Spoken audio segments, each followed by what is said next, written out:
and welcome to our vlog, Alaga sa Kalikasan, Alaga sa Buhay. Today, we'll talk about environmental responsibility and show how simple acts can protect our nature.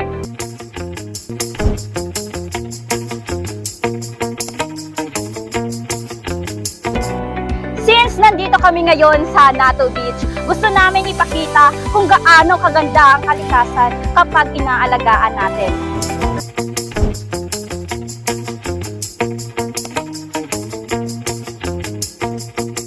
Pero minsan, kahit maganda ang paligid, mapapansin mo pa rin ang mga basura. Kaya sa vlog na ito, ipapakita namin kung paano tayo maging parte ng solusyon.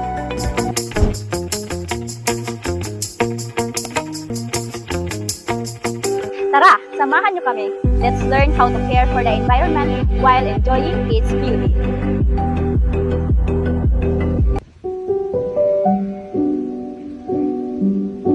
The environment gives us everything. The air we breathe, the water we drink, the food we eat. Kaya dapat natin itong ingatan.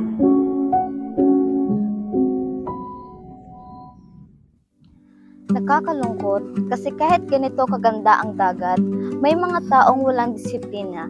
Itinatapon lang kung saan-saan ang basura. Kapag napunta sa dagat ang mga plastic, nakakain ito ng mga hayop tulad ng pagong at isda. They mistake it for food and it can kill them. Each piece of trash we throw doesn't disappear. It ends up in the ocean, harming marine life.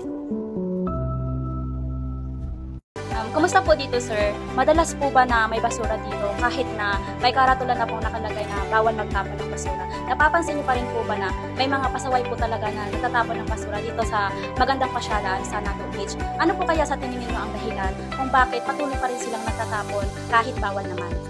Sa obserbasyon ko dito mula nang dumating kami, totoo ang sabi mo na miski may mga karatula na nagtatapon pa rin ng basura yung mga tao pupunta dito. Kahit na every time na i-remind mo sila, yun pa rin ang ginagawa nila, nagkakalat pa rin. Siguro ang main reason niyan, yung pagkakalat ng tao, ay hindi yung batas, hindi yung mga karatula na nababasa natin dyan. Kundi ang main cause siguro niyan, yun na lang siguro ang main cause niya ay disiplina. Yung lack of discipline ng mga individual, hindi yung karatula. Kasi kahit anong batas pa ang gawin natin, kung hindi susunod yung tao or mga undisciplined yung tao, o hindi nila iintindihin yung nababasa nila, paulit-ulit lang siya na gagawin ng tao. Siguro mag-ano tayo ng dagdag ng mga designated areas para sa mga basurahan.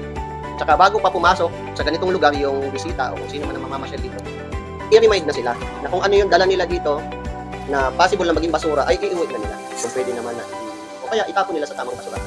Kaysa naman na magmulta sila, kaysa naman na mapahiya sila kasi ang Pilipino ayaw nila ng pinagsasabi sila dahil na ano tayo, masyado tayong emotional ba? Mabilis tayong mapahiya. Para naman sa ikabubuti natin. So, ayaw mo palang sawayin. Bakit mo pag-ito? Without discipline, rules are just words, and nature continues to suffer. Kita nyo to? Ang dami na namin nakolekta in just a few minutes. Imagine, kung lahat tayo ganito, gaano kaya kalinis ang paligid natin?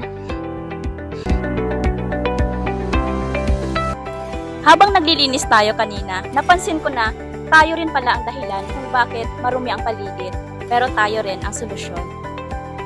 Tama. Nature gives us everything, pero minsan, nakakalimutan natin magpasalamat. The best way to say thank you is to protect it. Kung aalagaan natin ang kapaligiran, aalagaan din tayo nito. Pero kung pababayaan natin, tayo rin ang masasaktan sa huli. Kaya let's start small steps, like picking up trash or by simply taking care of the places we visit. Minsan maliit na gawa, pero malaki ang epekto nito kapag lahat tayo ay gumagawa. So that's our vlog for today. Sana may natutunan kayo at ma-inspire na gumawa ng sariling hakbang upang alagaan ang kalikasan. Let's protect what gives us life. The environment is our home. Be a part of the solution, not the pollution. Alaga sa kalikasan, alaga sa buhay.